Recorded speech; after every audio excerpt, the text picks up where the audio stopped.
All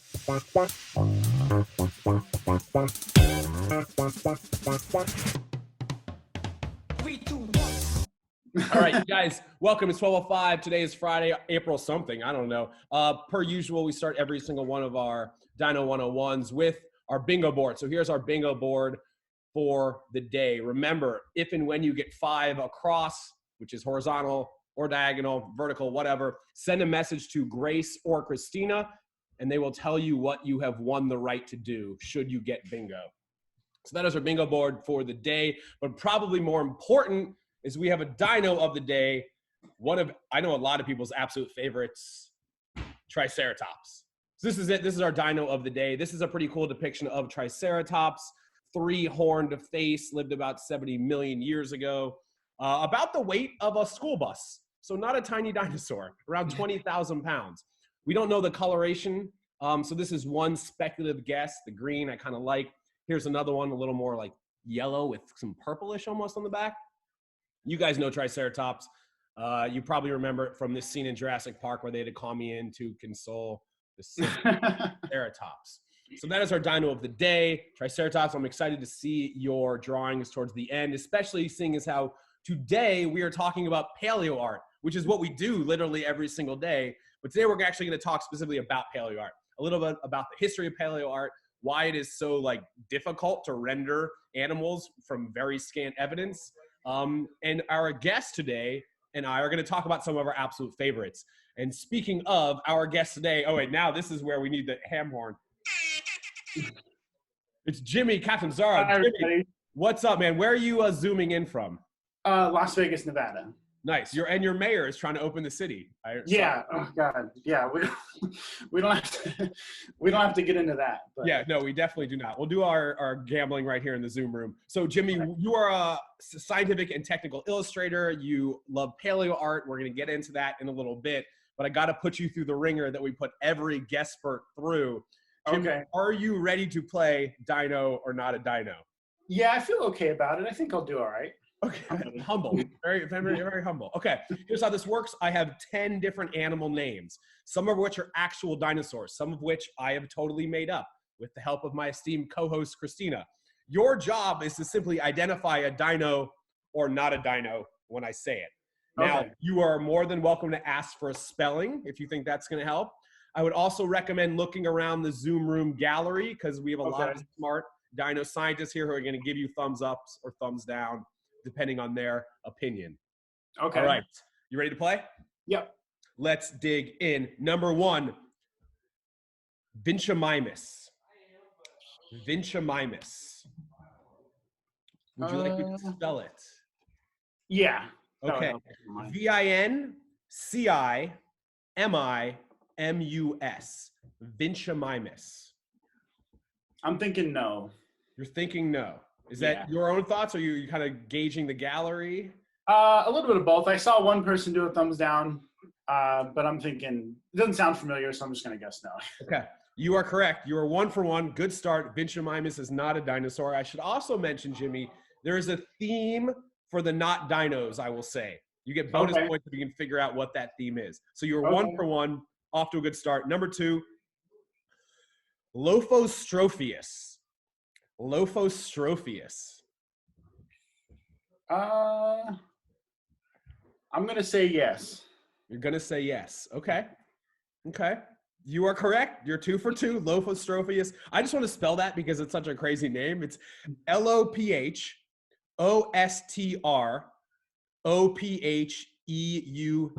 Lophostrophius. Crazy name. Here's another crazy name. Number 3, Rothcopteryx. Rothcopteryx. I don't think so. Doesn't think so. Straight to the note. All right, very confident. Jimmy, you're now 3 for 3. Off to a great start. Wow, 3 for 3. All right, moving right along, doing well. Number 4, Olorotitan. Olorotitan. Could you spell that one? Yeah. O-L-O-R-O, Olorotitan. T-I-T-A-N.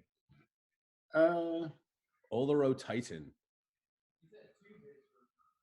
I'm going to say yeah. You're going to say yes. Wow, Jimmy, 4 for 4 at this point. And I don't see a lot of help coming from the paleo gallery either. So this is all you. All right, 4 for 4. Next, Doliops. Doliops? Doliops. No. Confidence.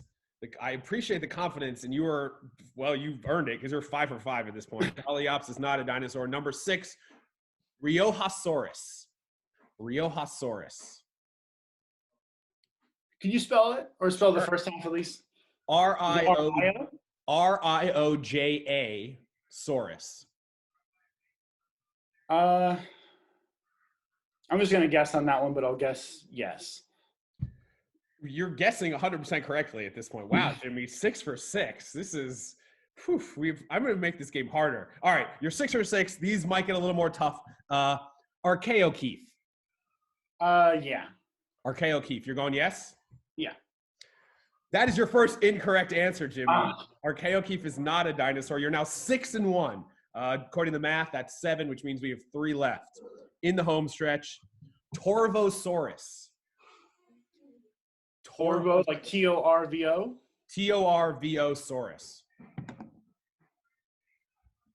I'm gonna guess yes. I usually see a lot more thumbs ups and thumbs down in the gallery, but I don't see a lot of help for you today. But you're going yes. Yeah. You are correct.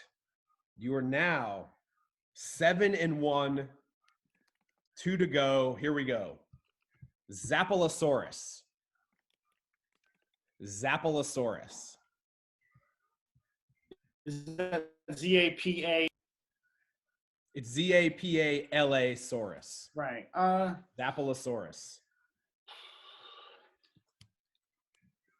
Sorry, I take a long time to think sometimes. But hey, this is like on par with the SATs or the MCATs. Basically right. The same levels. There's a lot at stake. Yeah, I don't want to get kicked off the chat. I'm thinking no for that one. You're thinking no. Actually, Zapalosaurus is a real dinosaur. Okay. Okay. You are now 7 and 2, so you're gonna win. And I'm glad you mentioned getting kicked off, because if you didn't get 5, we just boot you immediately. So, yeah, I heard you say that once, so I was been up all night worried about it. But exactly. You've won the right to stay, so this is just like a bonus. You're 7 and 2 at this point. To get 8 correct, is this last one a dinosaur or not? Here we go. Vincent van Gonicus. I'm gonna go with no. No, Vincent van Gonicus is not a dinosaur. You've gotten 8 correct, 2 wrong. Could you figure out the theme for the not dinosaurs, which included Vinchamimus, Rothcopteryx, Doliops, Archaeokeef, and Vincent van Gonicus? Yeah, so it's just like famous fine artists. I'm not sure if you're going with like an exact like time period or anything like that, but yeah, these are only artists working in this. No, these are famous painters. Yeah, I figured since we're doing an art theme, we'd switch it to the fine arts rather than the paleo arts. But you nailed it. You nailed the theme. You got 8 and 2. That is awesome. Jimmy, congrats. You have won Dino or not a Dino. So, thank you. Of course, you did really well. Christina's giving you a nice little golf clap, which is very much deserved. So you, by trade, at least to start, are not a paleo artist. Like, you told me a lot about how your normal job is in scientific and technical illustration, and paleo art is kind of like a side gig, side love of yours that you want to start doing more of, which I already think you're amazing at. So first, can you tell us like your normal day job before we get into the actual paleo art?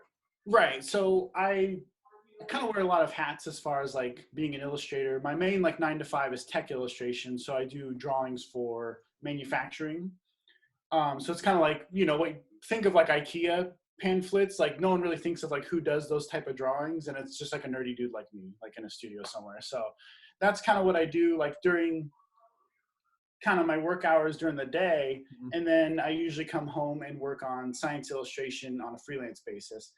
That's not limited to paleo art. That's kind of mainly what I try to gear my work toward, but I also do a lot of anatomical illustration based off like human anatomy and stuff like that. I do a little bit of medical illustration, and I have a few freelance clients that keep me busy with that type of stuff. So I'm going to share a couple of your paleo art drawings now, because before we get into our favorite paleo artists, you're one of my faves. So we're going to start with you. So you said you do a lot of anatomical studies. Oh, this is multiple different animals. Can you tell us about this one? Yeah, so this is actually a collection of studies from the La Brea Tar Pits Museum. Okay. And this is just like an osteology study that I did there. So you have like the Columbian mammoth in like the top left, and then you have like the ancient bison in the center, and then at the bottom, excuse me, the bottom left, you have like this ancient camel. I forget the exact genus, but that thing was like really gnarly. I didn't realize like the size of their skulls. So I was just really inspired by like a lot of the skeletons there. So I do a lot of more, I do like reconstruction paleo art too, like drawing like the animals, how they would have looked when they were alive. Okay. But I really enjoy doing these like osteology studies and kind of just like studying the fossils themselves and putting them in like kind of like a clean technical layout, which is kind of what I do for work, like taking complicated things that might be hard for someone who looks at it initially to know what's going on, because fossils, you know, they're kind of dark and muddy and like a lot of times laid in like sediment and stuff like that. And I have a lot of fun kind of coming up with a way to depict that as if it's just a clean three-dimensional object kind of floating into space like you see here. Yeah. So this is a bone. This is an osteology study, like you said. Is there a name for this type of thing? I love this. Also, is this Gallimimus? Is that? Yeah. So that's a Gallimimus. You could call it like an internal anatomy, like a cutaway, is Okay. what they're kind of referred to. And that's actually, I did that digital painting referencing like the John Holmes sculptures from the old like 90s, 80s era, like eyewitness books. Oh yeah, It's yeah. really cool. Like when he used to kind of build models and use those as illustrations. So that was kind of like an homage to like his work, and I had a lot of fun doing that, obviously. Nice. It's super complicated getting in there, and of course it's all speculative. He's leaning really heavily on the internal anatomy of like an ostrich or you know, other like large theropods, but you know, it's all much the same, which is kind of like the fun part about it, is you can like use living animals as clues to kind of speculate what extinct animals were probably built like. And that's a great segue. I'm going to show a couple more of your pieces a little bit later, but you're absolutely right. Like paleo art in general, if we just like step back for a second, the history of paleo art is pretty wild. Much like the history of like finding fossils, right? We find little bits of an animal and we have to hopefully find more so we can figure out what the skeletal structure looks like. And then we have to use that to try to figure out how it all comes together. And then that wasn't even done correctly for a long time. If we think about like old depictions of T-Rex or sauropods with their tails dragging behind them. Right. And it wasn't until incredibly recently that we started learning anything really about skin and feathers. So for the vast majority of like paleo art, it has been pretty speculative. And so what these artists had to do is look at that scant fossil evidence and then also look at, like you just mentioned, extant living animals that might be somewhat similar to try to figure out what these things would look like actually fleshed out, what their environment might have looked like. And that, I think, is also a great segue for us to go through. I don't want to say our top 5 because there are so many great paleo artists, but you and I, it's like impossible to narrow it down almost, but you kind of have to. So yeah, this is not like a countdown of our favorite, and most of these people are not like contemporary working today. These are just basically five that we thought we'd like to highlight with respect to the history of paleo art. So I want to start with, I'm gonna start one of my faves, and we'll get to yours in a sec, Jimmy. So actually, I'll ask you guys, does anyone remember this or know from what museum this is? Do you want me to answer that, or do you want to just you shut up right now because you know this. Okay. You know this one. So this is by Rudolf Zallinger. You guys might recognize this because I've showed this before. If we zoom in a little bit more, looks a little bit more like this. If we zoom in even more to the actual location, you can see this is a giant mural. So I forget how long it is. It's something like 50 feet long. And this is at the Yale Peabody Museum of Natural History. It's one of the most famous pieces of paleo art probably ever because it's so huge. Not only is it because it's so huge, but also because it's beautiful. But even cooler, I think, is each of the trees you see in the foreground are lines demarking different geologic periods. So each is broken up by a tree from the Triassic to the Cretaceous to Jurassic, which is a pretty cool way to like secretly put a timeline in a big piece of paleo art. So this is by Rudolf Zallinger. This is at the Yale Peabody Museum of Natural History, which is under construction right now. They're basically rebuilding the whole museum. So I'm not exactly sure what it'll look like when it reopens in 2 years, but I know that they're keeping that somewhere because it'd be like, we're going to tear down the Statue of Liberty. We don't need that anymore. Yeah. So that's Rudolf Zallinger. Jimmy, can you tell us about Douglas Henderson? Because I had maybe vaguely heard of him in passing, and you apparently love him. So what's the deal? Yeah, so Douglas Henderson works primarily in publications. I'm not aware of any like murals or like museum pieces that he's done, but he publishes a lot of books, or he did kind of back in like the 80s and 90s, I believe. And the reason why I like his work in particular, especially like the next slide that you have, is because he puts more emphasis on the environment than the species. And that's kind of like the opposite of what I do. I do more like kind of like anatomical studies, and then the environment is either implied or just like a solid color. Whereas here, his goal is more to kind of really immerse you to where you look at this and, you know, you'd probably have to be an expert to kind of glance at these to know exactly which animal he's drawing. But that's also not the point, because it looks like you just lifted your head from the swamp and you're kind of there. It And feels that's like really cool. yeah.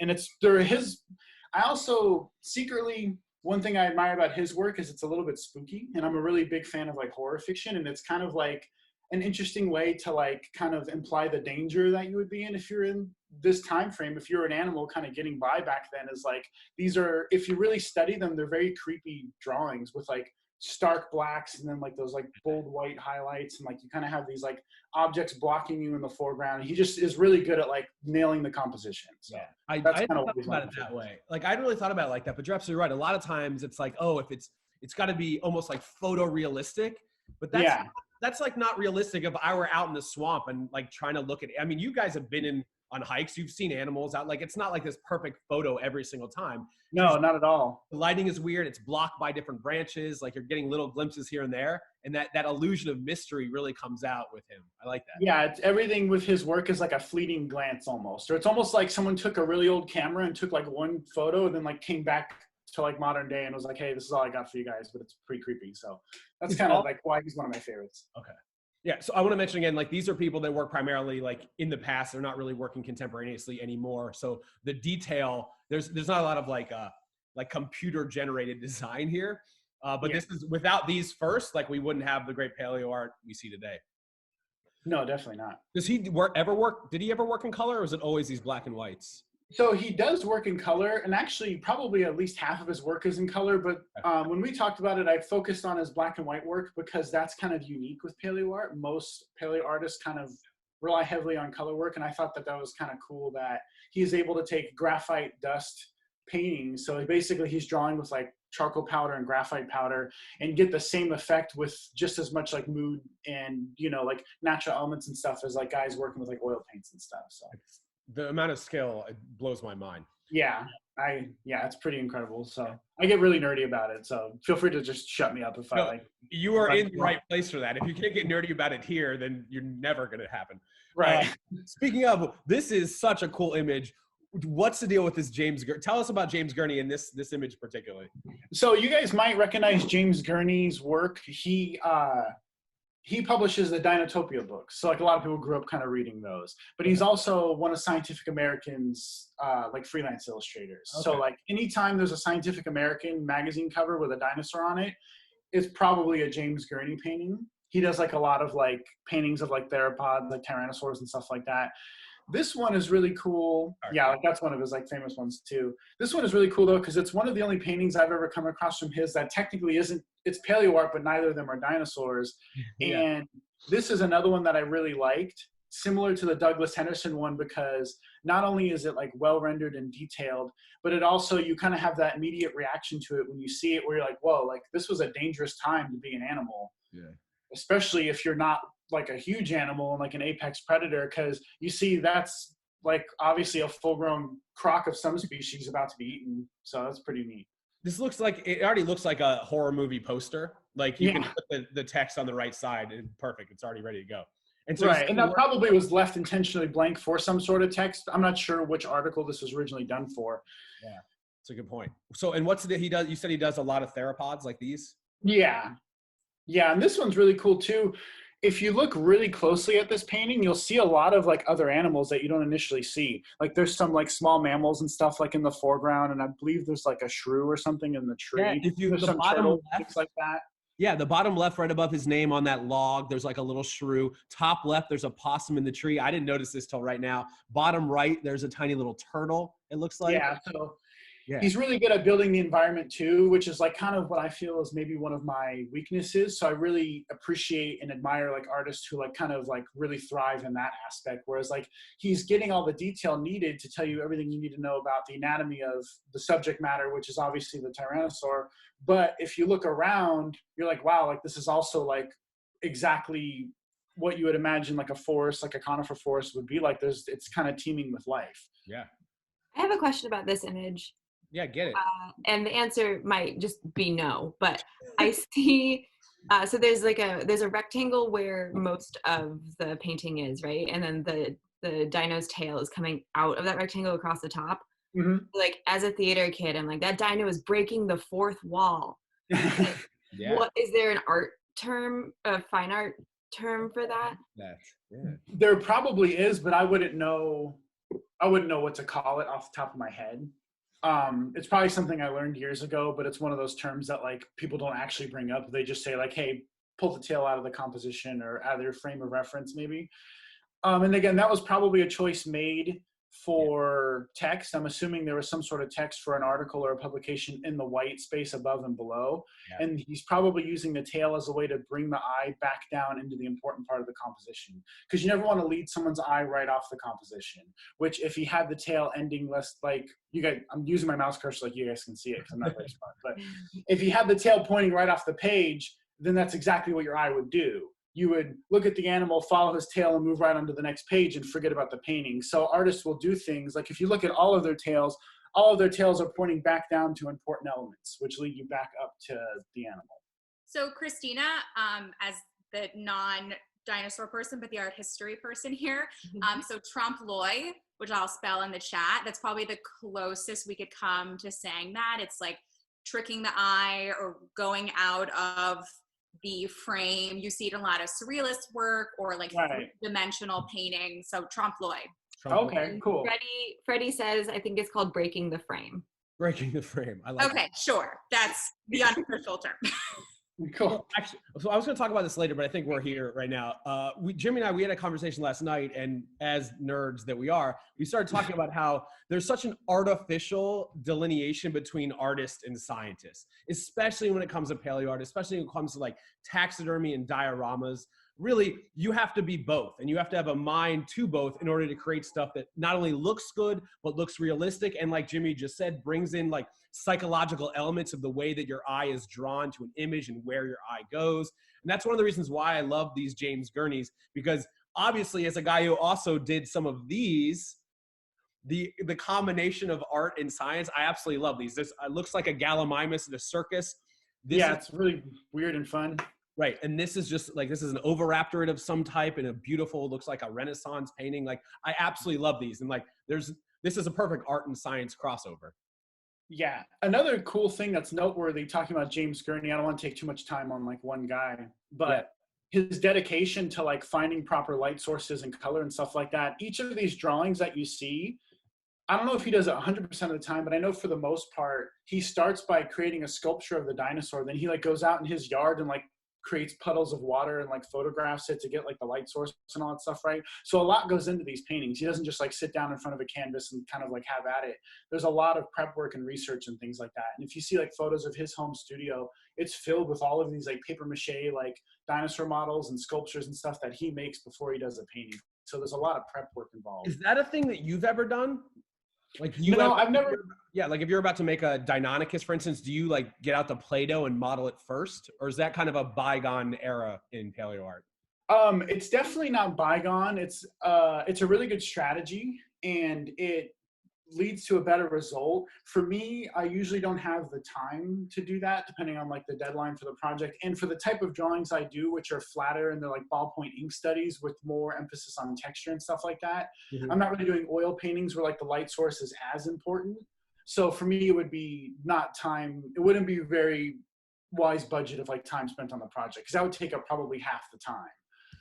You know, and if I'm billing somebody for 40 hours for a project, I don't want to spend 20 of it on the prep work. I want to put all that time into the drawing. So that makes sense. I'm looking for any excuse to buy some Play-Doh and start making dinosaurs, which I guess I don't really need an excuse. What am I talking about?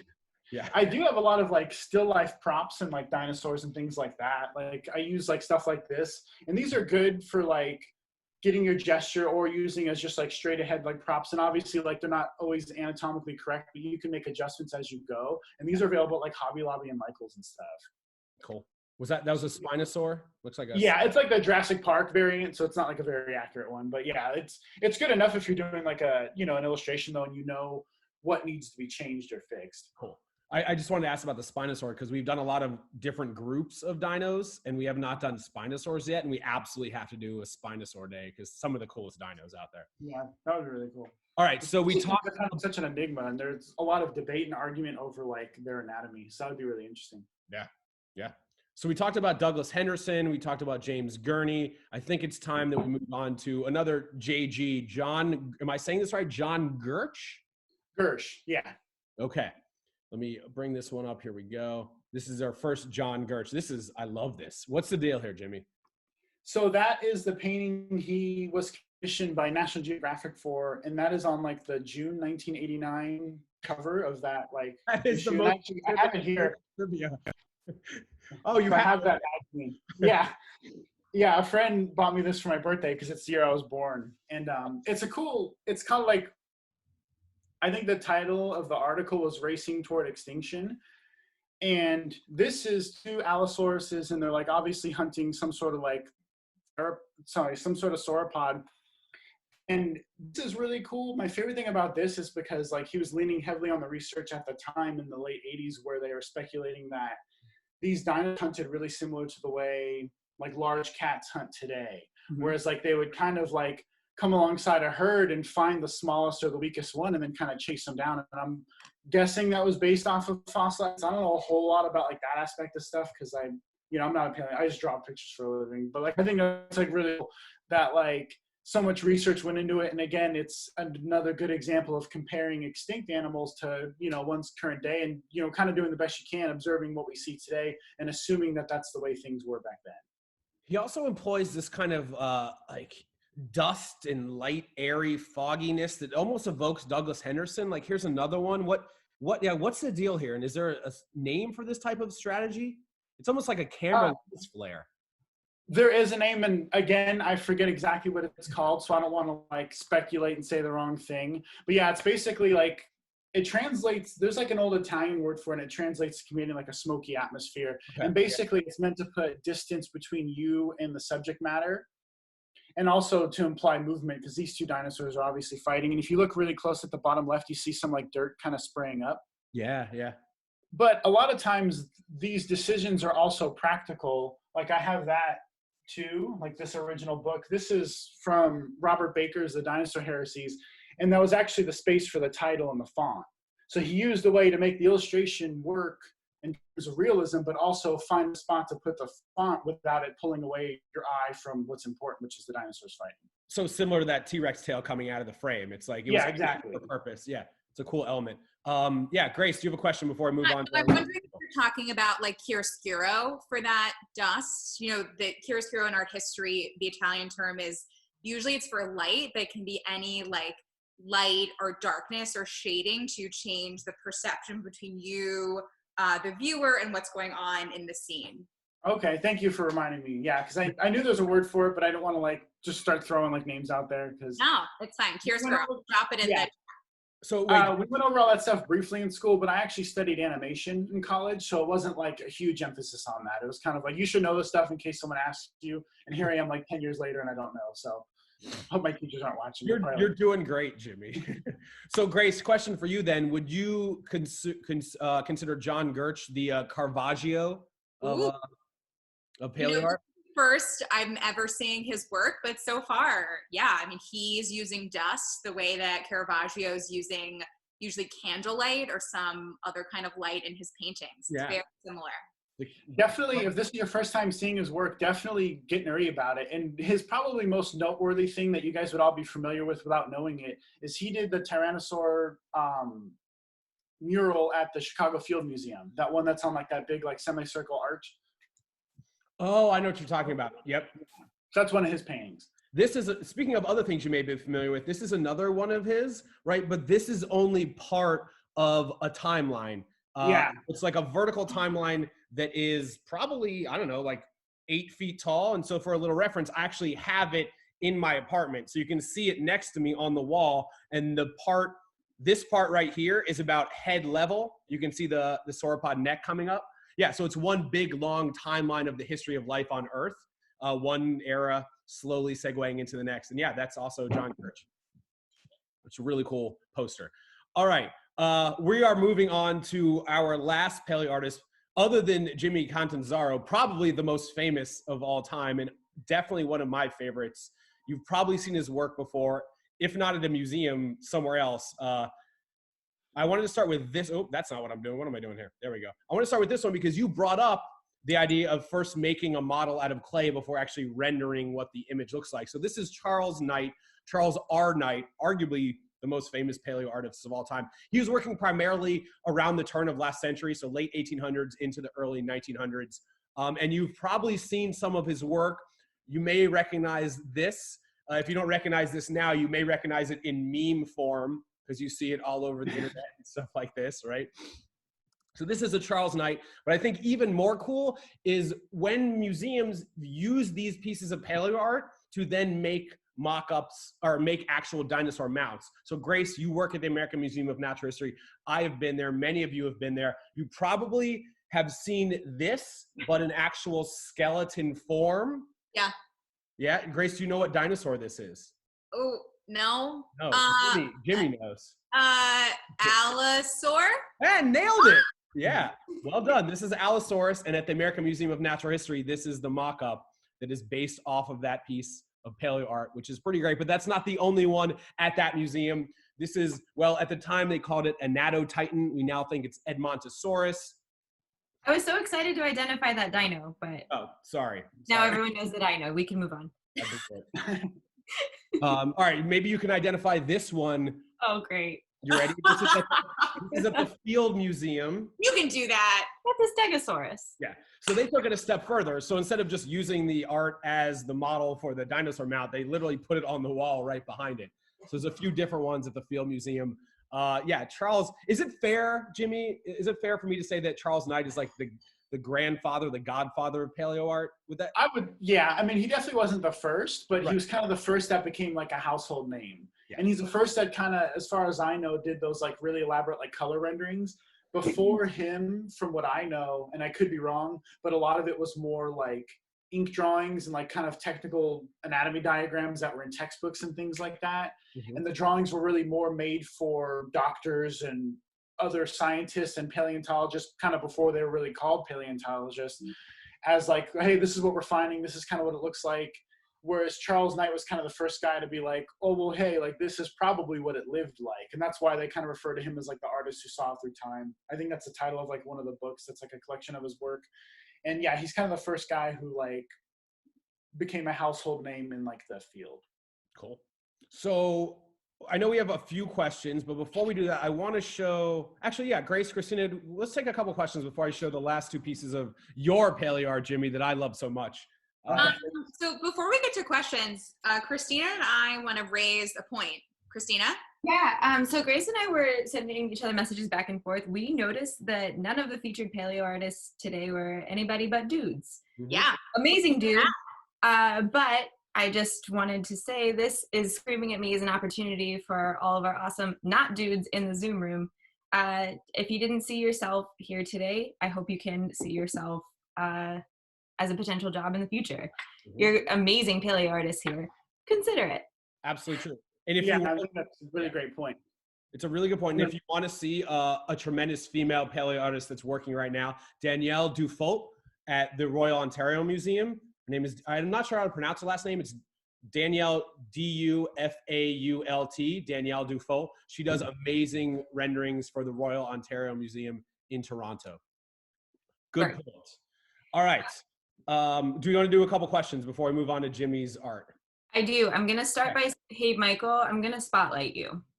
Because check out that background. And then also, yeah. I just wanted to share that in the chat, Michael has been like one step ahead. When you showed the pictures, like that's the cover from this book. And I was about to share that, and then you did. And then he's like, actually, they're at AMNH as well. And then it came up. So shout out to Michael for knowing lots of things and having a cool background. I also have a ton of questions lined up. So ready? Yeah, hit us. Okay, Sissy asked, would you consider things like the sculptures and puppets from Jurassic Park and other dino movies to be paleo art? That's actually a really good question, and kind of something that like is largely open for debate. I would consider the original concept art, meaning like the original drawings that they used to make the puppets, which again, a lot of those were done by John Gurche. A lot of them were done by Mark Crash McCready for the original film, because they consulted with a lot of paleontologists. And at the time, granted, Jurassic Park is very far removed from what it was originally meant to be, but at the time in the early 90s, everything that they did for the most part was thought to be scientifically accurate. They played with scale a little bit with some of the animals, and there's like some liberties taken, but for the most part, they thought they kind of hit the nail right on the head. So I would consider that paleo art, but I wouldn't consider anything done since the first film paleo art at all. It would be purely, yeah, that's purely fiction and purely just movie magic sort of art, because we kind of know better now, but we've continued the same trend of keeping like the old school look. So you kind of can't really call it paleo art, in my opinion. It's more just, you know, movie fabrication, which is still has its place and it's still gorgeous work. But I mean, that is open for debate, and I wouldn't like adamantly argue anyone who disagreed, because I would see their point of view also. But definitely some of the original concept art would be paleo art, in my opinion. Yeah. It's interesting now because like we now know like Velociraptor, for instance, had feathers, and we've known that for quite a while, and why that hasn't been added to any of the Jurassic World franchise, even when they admit that like they're genetically making whatever they want. Give us some feathers. Come on. Yeah. I don't know. Yeah, I don't know why they're such sticklers for the kind of that original look. But it's weird because they've also changed the look. It's not like they look the way they did in the 90s movies. They look pretty drastically different. So they may as well have gone in a more accurate direction, and they kind of chose not to. But that's kind of a conversation for a whole other time too. And so many fans are people like us who would just be thrilled to see feathers on a dino. It wouldn't be like, this it's not canon, I'm out of here. Yeah, I would nerd out so hard. Yeah. Denise wants to know, what programs do you use for your digital art? Great question. I'm pretty much limited to Photoshop. That's kind of the only one I've really messed around with. I know there's a lot of other good ones, and I hate to kind of have such like a cut and dry response. It's not because I think Photoshop is the only one or the best one. It's just the only one that I have experience with. So my brother uses Procreate. He's a tattoo artist. He doesn't do a lot of dinos, but I know a lot of digital artists use Procreate. Yeah, that's a good one too. I haven't messed with it personally, but a lot of people like that one. So quick sidebar. This is a bunch of art from Danielle Dufault. This was the slide I had later on. So you guys preempted me. Yeah, so she again works at the Royal Ontario Museum. Yeah, always going to support women artists for sure, especially because you're right. The history of paleo art, history of paleontology in general is way too male heavy. Right, and take a second to address that. The reason why there was such like a male dominance in the artists discussed was because of the time frames that we were sticking to. Yeah. And unfortunately, there wasn't really a lot of like working female artists that we were kind of able to find or keep in mind from, you know, the 80s and before that. But yeah, there's absolutely, and if anyone's interested, I don't want to be distracted on my phone now, but shoot me a DM and I can send you dozens of great current working paleo artists that are women. A lot of them work for Blue Rhino Studios, which is like an incredible studio production. They do a lot of really great, I mean, any of you who work in museums are familiar with them. A lot of great artists who are females. And I don't want you guys thinking that like we kind of wanted to keep it, you know, limited to male artists. It was just an unfortunate kind of like a product of the time, especially if you're talking about artists from the 1800s, early 1900s. Sadly, it's kind of just the way it was. And I think it's really important to kind of all of us to work together to break away from that. For sure. Also, it's easier when we only include people from the past than try to like rank current people, because then people get up in arms because they are still alive to complain about their ranking. Not that these were rankings. These were not rankings at all. Right. Except for yours, Jimmy, because you're number one. So we have what? No way, dude. Not at all. Number one. So Jimmy, this is one of my absolute favorite pieces of yours. Can you tell us a little bit about this before we get into last questions and our Triceratops art? Right. Well, first I'll apologize for the photo quality. That's just like an iPhone photo because that's too big to scan. Yeah. And I haven't had a chance. My wife's a photographer and she's going to get like a nice clean photo of it once it's done. But until then, I'm kind of, you know, still working on it. This is a Deinonychus hunt, and it's kind of like a complicated piece for me because I started it months ago. Then I had to put it on the back burner because I had other commissions. And basically what I'm doing here is I wanted to kind of pay homage to like the baker's like original design of Deinonychus, what he thought was accurate at the time, but kind of applying like new research and like obviously adding like proto feathers and like display feathers on like the forearms and stuff like that. And I'm kind of trying to build a setting because that's like one thing that I think it's really important as an artist to find your weaknesses and try to build off those and improve them. Mine is kind of building environments and settings. So I've worked on this since I've posted that photo, and there are some trees in the background, and I'm kind of building that like, you know, that kind of smoky atmosphere and that like dusty look. It's something that I'm kind of experimenting with. And I have some plans for this drawing once it's done, but I don't want to say those yet just because I don't know how it's going to pan out. So, you know, if you keep an eye on like my posts and stuff, you'll kind of see where I'm going with it from there. I do like how you post stuff in process. Like you posted iterations or like previous versions of this that you've been working on for a while, and you kind of see how it slowly progresses over time. Like for instance, I love the little iguana guy now on the bottom left. Yeah. Log. Yeah. Yeah, and I think that's important as like an artist, especially if people are following you not only because they like your work, which is flattering enough, but also because they might be trying to learn from you or what you do. It's important to kind of have a level of honesty, and like I try to, you know, make it a point to post like rough drafts and rough sketches too. Or, you know, I'm the first to admit like, hey, I'm 33 hours into this and I'm starting over and here's what happened. You know, like things like that happen to illustrators, and it's kind of important that way. If it's happening to someone else, they don't feel like they're alone or they're failing or they're not doing a very good job at what they want to pursue because they're hitting those hiccups. That happens to people who have been doing it for 30 or 40 years. So for sure. There is no failure, only feedback. Yeah. It's a thing I tell myself a lot.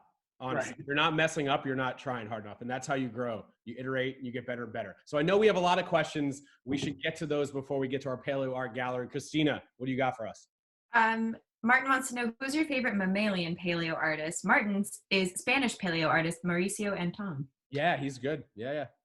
My favorite mammalian paleo artist, I forget how to pronounce her last name and I'm hesitant to butcher it, but her first name is Elizabeth, and I don't know if she is one of their staff illustrators or if she freelances for them, but she works for Blue Rhino Studios and she does a lot of the murals. But I really like her concept art. She does these really cool like sepia tone, like brown, they're probably digital renderings, but they look like they're in like sepia ink of like these like giant like ground sloths and like these bears, and I don't know like the exact species names off the top of my head, so I'm not gonna like, you know, get too into that. But she's incredible. I will put her on my story later today because she kind of keeps coming to mind, and she does a lot of cool mammal renderings. Other than that, I don't really feel like I follow a lot of paleo artists closely who tend to put a lot of emphasis on drawing mammals or like kind of like Ice Age megafauna, which is one reason why I wanted to include, or I sent Dustin the studies from the La Brea tar pits, because I kind of feel like they're an underrepresented group. A lot of people don't think of mammals when they think of paleontology. For sure. So unfortunately, that's kind of the only one that comes to mind because you don't see as much of that. Very cool. Catherine and Seth want to know the name of the crocodile-like reptiles in the Douglas Henderson works. Yeah. I don't know. I'm sorry. I think it's Dinosuchus, maybe. Dinosuchus is, I think, the largest like alligator crocodile form ever. So if it's not Dinosuchus, look up Dinosuchus and if it's not that, it's a very close relative. Brittany asked, at what point in history did school-age kids start learning about accurate dinosaurs? I'm wondering when it went from Loch Ness Monster type Lizard King myth to the anatomically researched models of today. It's a rolling process, but go ahead, Jimmy. So from what I've read, because I read a lot of like paleontology texts, obviously, and a lot of them are older. For me, it seems like the accuracy, like what we would consider today to be like, okay, this is decent accuracy. They know what they're talking about. This is like funded from good research. Seems like the early 80s is when like kind of real science started stepping in and being like, wait a minute, like this is probably how it was. These things aren't just like giant lizards that walked on 2 feet. Or, you know, big monsters or dragons. I think kind of before then there was a little bit of silliness, even up until like the 60s and early 70s. The reconstructions still kind of had that like cartoonish look to them. And as inaccurate as at the time, I think it's really important though to keep those illustrations alive, like the Rudolph Zallinger mural, for example, at the Yale Peabody Museum, because it's almost like if you replace that with modern art, you replace it with, it's like replacing folklore or replacing, you know, like old mythology. It's like, yeah, we know better now, but it still has its place. It's really important because it's what led us here. Mm-hmm. But to answer your question, I think the 80s is when kind of that more accuracy kind of started to come in. Yeah. Ashley asked, what got you into paleo art, Jimmy? So try to make this long story really short. I started out in animation school, and one of the reasons why I studied animation is because I loved biology and science, but I didn't think I was smart enough to kind of really do it. I was like, oh, that's for like, you know, people with better grades or people who are smarter, people who are like, you know, better at academia, and I'll go to art school because I love to draw. And in animation school, I realized how important anatomy really is, even for animators or fine artists, all that stuff. Really, it all comes down to anatomy. And the more I drew and the more I studied, I ended up dropping out of animation school because I realized I really kind of just like drawing anatomy, and it's not impossible to figure out. This isn't like something you have to be a genius to do. You just have to love it. So I kind of got really into that, and I changed my major. I ended up changing schools, and I studied illustration with a focus in scientific illustration, ran out of money. So I dropped out again. And then I kind of did my own thing for a while, just like freelance, and kind of got by. Then a few years ago, I was like, I can make this happen without a degree and without like a formal education in sciences. So I started saving up money, and I go to conferences and bring business cards and basically just meet paleontologists and biologists and anthropologists and any of those people who, you know those sciences and might need artwork, and just kind of connect with them and offer to do work for them. And that's kind of how I got started. So it's achievable. You don't necessarily have to, go to like, some big university and sit through like 1 million hours of classes to understand this anatomy. You just have to be willing to sit down and read books and dedicate some time to it. And yeah, so that's kind of the best way I can answer that question. I relate to that as someone who doesn't have a degree in paleontology, just but loves and nerds out over the subject so hard. You don't need a degree to be an expert in a thing. Yeah.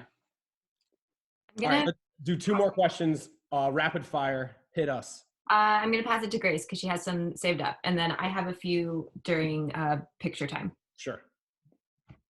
Grace, okay. Sorry, guys. We're not going to get to all the ones that you sent me today, but I will just pick 2. So someone wants to know, and I forget who this was now, but they wanted to know, Jimmy, do you spend any time in the field with paleontologists, or would you like to draw on site?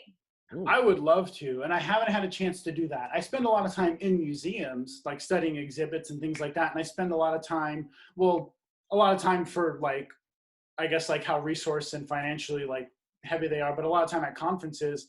But I would love a chance to like kind of tag along and like, fossil digs and stuff like that, but I haven't had a chance to do that yet. So maybe in the near future, maybe a year or 2 from now. Also, it's kind of weird right now. It's hard to plan trips and stuff like that, obviously. I mean, we're all doing this from home, so kind of that goes without saying. But yeah, that's definitely something I plan to do in the future.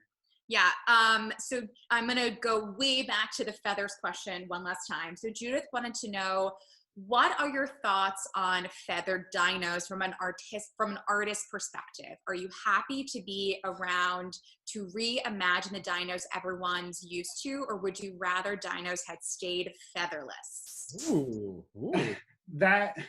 It's like a 2-answered question, because like it's definitely cool to kind of be in the generation where it's like so much new information is coming in, to where it's like you're kind of like one of the people who will be read about. I'm not specifically one of them, but you're in the age group of people, years from now, we're going to be like, oh, there was a time when like they didn't know about feathers. And like when people started doing all these new drawings to kind of like revise like the old way of thinking. That being said, from a drawing standpoint, scales are definitely for me more fun to draw than feathers, especially since there is so much debate about the feathers still, that it is frustrating from a research standpoint. Because I've looked at, like, let's say I'm drawing Dilophosaurus. There's been times where like I spend maybe 8 or 9 hours just doing research online and constantly finding articles that contradict each other. Like, oh yeah, it had proto feathers, but probably no display feathers. Then like literally 2 seconds later, no, like it's mistaken skin impressions, and that's just like wrinkles and it's like hide and there were no feathers. And you're kind of like, well, I don't know what to do, and I'm not like a doctorate in this, I'm kind of just going off of what other people have learned and applying it to the drawings, which usually that comes down to whoever's commissioning you. You let them make the call, like, hey, this is for your article. How do you want it to look? And I'll portray that as accurately as I can. So I do prefer drawing featherless dinosaurs, but it is really cool being able to learn so much kind of live, and I'm not relying on information that's all been acquired 30 years ago and nothing new has kind of come up. Great, thank you. So we're gonna look at some of our paleo art, but how can people see more of your work or learn more about you? So I guess what I update most often would be my Instagram, and that's what I kind of do a lot of like work in progress shots and stuff. And that's artofjimi.com. I'm sorry, Instagram at artofjimi, and there's an underscore between. There you go. Yeah, that makes it easier. Artofjimi.com is my official website, and that's like higher quality images, but very little information about me. It's kind of more just like kind of my portfolio, like my online portfolio. And yeah, those are my two social medias that I kind of run.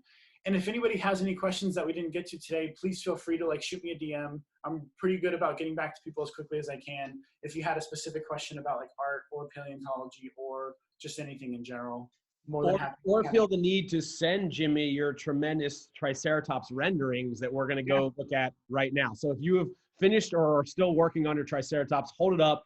We're going to do a rapid fire, go through this gallery. Jimmy, feel free to comment on any trikes you might see. We'll start per usual with Jada. Interesting. Oh, cool. I like it. Terrifying I like the blue, grace. yeah. I like that. That's pretty good. I like the scale too. That's always cool, man. That. Ooh, Wow, those are good. Yeah. Some That's a hard point of view, drawing from that like 3/4 angle from the front. Good job. Speaking of that same kind of angled view, this is this trike. Nice. He's got a whole gallery of Post-it notes behind him. If you move that, you see, look at that. Yep. Okay, cool. We do this every day. We have an entire museum right here. Look at this. Oh, cool. Looking pretty good. Yeah. Graphite rendering. Look at this. Inez, Nice. that's great. Love the little bumps all over the spikes on the ridge. Yeah. Inez, always impressive. Yeah. That's great. This guy. No, these are really cool. This is a lot of fun. This guy seems to be saying something. We'll get a speech bubble at some point. Here's Margot. I think Margot's using Procreate, if I'm not wrong. Cool. Yeah. That's great. Yeah. That's good. Let's see what else. Ooh, Sydney and Ryan. Let's go. Wow, these are really cool. Right? I like the skin pattern on this guy too. Yeah. Every day. Oh, I like all. This one's a little chunky, a little thick with two C's. It's all good. I like it. Yeah, it looks great. Look at Ashley's here. Ashley. Oh, that looks great. Oh, wow. Ashley, always colorful and detailed. You get a lot done pretty quickly, yeah. All right. Oh, this is another one that's really nice on Procreate. That looks good. Nice. Let's look at Catherine's here. Trixie the Triceratops. I love that. Reminder, everyone, while we're talking about paleo art on social media, we have the account @ofthedailyDino on Instagram. Send your paleo art. Begin your journey to paleo artist fame. For sure. I like Terry the Triceratops here. That one looks good. Raptor always comes correct with a nice drawing. That looks good. I think that we're getting towards the end here. We got Dinosaur Rex. Oh, I like there's a person for scale. You should always have someone for scale. Yeah. Oh, wow. Look at this one. Wait for this. That's right. Oh, wow. Looking great. A lot of texture. I'm really impressed how quickly you guys kind of knock these out. Right? This is Natty's. Natty is the only participant in the Zoom room to have ever gotten 10 out of 10 on Dino or Not a Dino. Well done to Natty. Great. All right, let's show this one more. Ooh, a little close up, a little blurry, but I'm here for it. All right, those are great. You guys, I want to remind you, we do this literally every single day. If you want to support this weird endeavor we do, shoot me a couple bones on Venmo. I'm Dustin-Growick. These are amazing drawings. Jimmy, first of all, thank you so much for joining us. I know everyone has a lot of questions still, so follow Jimmy. Send him your questions. Send him your art. Jimmy, do you have any last words before we say bye? Just that this has been super flattering, and I really appreciate the opportunity to talk to you guys, and I'm really glad that you guys were able to provide such awesome questions and feedback and letting me just kind of nerd out with you guys. So thank you so much. It's been really nice, and I appreciate it. Oh, man. Thank you for making awesome Triceratops like this. We had to show yours last, right? So this is, Cool. Tell us about this in literally 15 seconds. Okay, so these are just some skeletal studies from the Natural History Museum of LA County. Of our fave Triceratops. Very cool. Awesome. You guys, thank you so much for joining us. Have an awesome rest of Friday. Tomorrow, remember, every day, I don't care if it's a weekend, we're here. Tomorrow, we're speaking with my two great friends, Emily Hoff and Megan Keller, who over the last 2 years traveled to, I think, almost every single national park in the United States and wrote a book about it called The Scenic Science of the National Parks. So we're going to pick about 4 or 5 that have really cool evidence of dinosaur fossils, extinction events, places you can actually go visit in the national parks when the quarantine is lifted. That is tomorrow, The Scenic Science of the National Parks. I want to thank my co-hosts, Grace and Christina, on the 1s and 2s. I obviously have to thank Jimmy for walking us through the history of paleo art. And hey, I don't care if you're studying the masters in paleo art or reaching as far down into your bag to get the perfect crayon to shade perfectly your Deinonychus. Never stop digging. Happy Friday. I'll see you guys tomorrow. I love paleo art. I hope you do too. Have a great weekend. Thank you, everybody. Bye.